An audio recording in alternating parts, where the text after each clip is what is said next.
Hello, welcome back to our YouTube channel. चलो आज का लीड कोड क्वेश्चन ट्राई करते हैं। ये डेली चैलेंज है और जो कि क्वेश्चन है, count the number of consistent strings. Okay, ये कंसिस्टेंट स्ट्रिंग्स है क्या?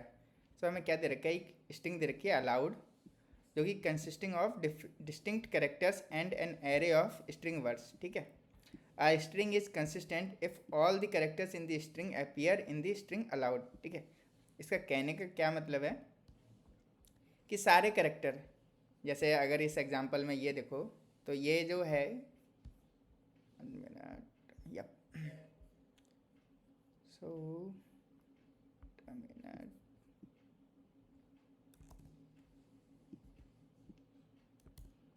Something, yup. सो जो ये जो है हमारा, कि जो भी करेक्टर्स यहाँ पे प्रेजेंट है, जैसे ए और डी, लेकिन यहाँ पे क्या है, ए और बी है, तो ए और डी तो प्रेजेंट नहीं है हमारे पास, है ना। अगर ए और बी, ए तो प्रेजेंट है बट डी प्रेजेंट नहीं है, डी प्रेजेंट नहीं है तो इसको, ये हमारी कंसिस्टेंट स्ट्रिंग नहीं है। अगर बी डी देखी जाए तो बी प्रेजेंट है, डी नहीं है, तो ये भी कंसिस्टेंट स्ट्रिंग नहीं है। इसमें देखो, ए है तो ए प्रेजेंट है, और ये सारे ए प्रेजेंट हैं क्योंकि कोई भी एक प्रेजेंट है तो प्रेजेंट है। बी भी प्रेजेंट है, और सिमिलरली इस केस में भी, क्योंकि ए और बी है। इस केस में देखोगे तो ए बी डी, 3 कैरेक्टर्स हैं बट डी प्रेजेंट नहीं है, तो इसका आंसर हो गया 2 हमारा। और सिमिलरली इसको देखो कि अलाउड ए बी सी है, तो अगर ए पे जाएंगे ये भी प्रेजेंट है, बी पे जाएंगे ये भी प्रेजेंट है, सी पे जाएंगे ये भी प्रेजेंट है, ए बी ये भी प्रेजेंट है, ए सी ये भी प्रेजेंट है, बी सी ये भी प्रेजेंट है, ए बी सी ये भी प्रेजेंट है। तो सारे के सारे 7 के 7 प्रेजेंट हैं। ठीक है, और अगर इसमें देखेंगे थर्ड वाले में, तो सी ए डी है, तो सी सी तो प्रेजेंट है ही, ये प्रेजेंट है। ए सी डी, ए प्रेजेंट है, सी प्रेजेंट है, और डी भी प्रेजेंट है, तो ये भी प्रेजेंट हो गया।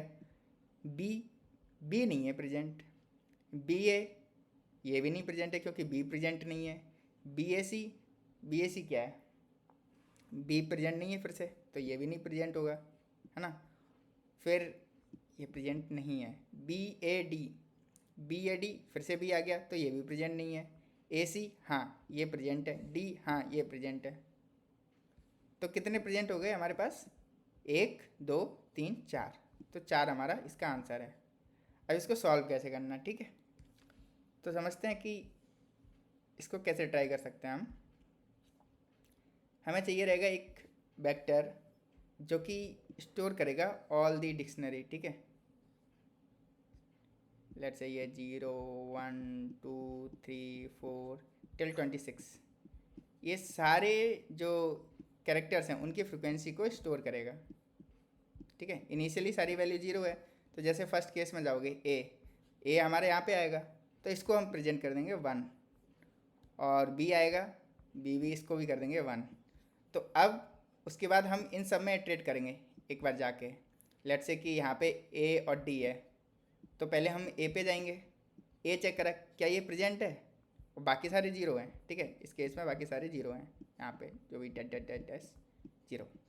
तो हमने चेक करा ए प्रेजेंट है, हाँ ये प्रेजेंट है, तो हमें इसको कंसीडर कि ये तो ठीक है।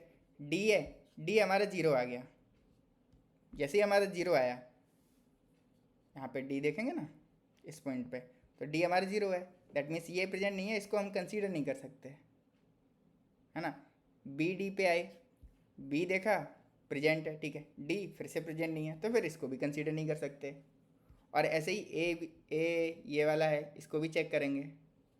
ठीक है, तो इस तरीके से ये इसको अप्रोच करना है, सारे चेक करने हैं। अगर है, अगर कहीं भी लूप एंड नहीं होता है तो दैट मीन्स वो प्रेजेंट है, अदरवाइज वो कंसिस्टेंट है, अदरवाइज वो कंसिस्टेंट नहीं है।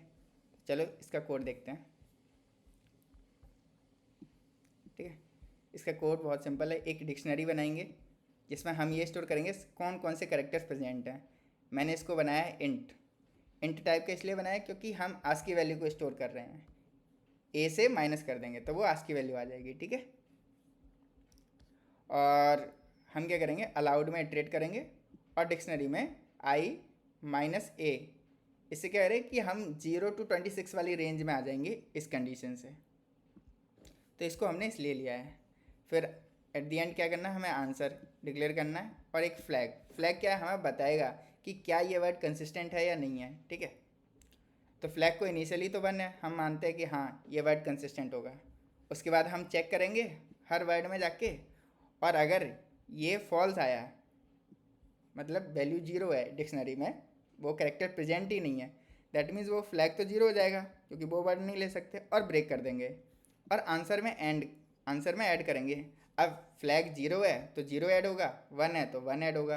1 का क्या सिग्निफिकेंस है कि वो कंसिस्टेंट है, 0 कंसिस्टेंस नहीं है, तो कोई फ़र्क नहीं पड़ेगा, 0 ऐड भी कर देंगे इसमें, इसलिए इस तरीके से लिखा है। अदरवाइज आप ऐसे भी लिख सकते हो, if flag then answer plus plus.